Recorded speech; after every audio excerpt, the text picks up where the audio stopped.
Well, hello everyone. It's Monday in Gettysburg, so that must mean another installment of Museum Monday. I'm Christopher Gwinn, Chief of Interpretation at Gettysburg National Military Park, and I'm joined as always by Wayne Motts, President Emeritus and Historian of the Gettysburg Foundation.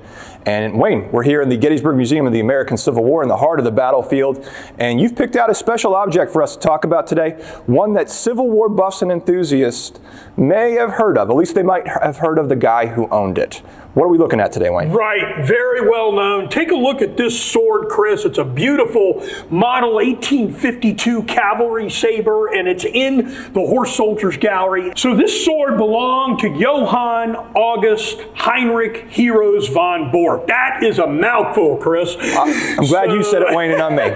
Heroes von Borcke is as he's known, and he was a staff officer for Jeb Stuart during the Gettysburg campaign. And this sword belonging to him. Now, what do we know about him? Well, he's 28 years old, almost. His birthday is in July of 1863. He's born in 1835, and I know I'm going to butcher it, but his native home was Prussia, which is now Poland. He's in Poland, which is near Koblenz in central Poland. He comes to the United States in 1862, and he's leaving Prussian service to serve in the Confederacy. He gets down to Nassau, and then he runs the blockade into Charleston and takes a train up to Richmond, Virginia. Now, he's not known, nor is he able really to speak English, but he gets a special audience with Secretary of War for the Confederacy, George Randolph. And Randolph gives him an introduction letter to Jeb Stuart.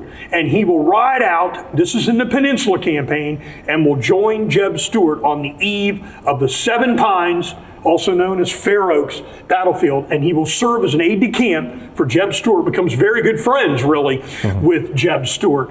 At the Battle of Middleburg, on the march up to Gettysburg, June 19, 1863, he's on the staff of Jeb Stuart, he's a major, and he's shot in the throat with a bullet going down into his lung. He's badly wounded on the 19th of June, 1863, on the march up to Gettysburg.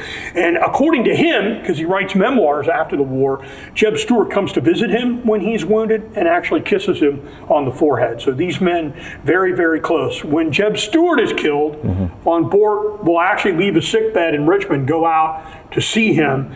And after Stuart dies, he'll get a military assignment, and later civilian assignment, I should say. He'll get a civilian assignment and will be sent over to Europe, basically on foreign duties.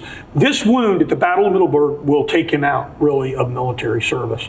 He'll fight in 1866, at least military service in the United States. He'll fight in 1866 in the war between Austria and Prussia, and he dies on May 10, 1895 in Berlin, and he's buried in his native place, used to be Prussia, now Poland, and some of that was destroyed in World War II by the Soviets. He's got a brand new stone, new from around 2008, that was put up, a governmental stone, because part of the area where he was at was destroyed during the Soviet invasion in World War II.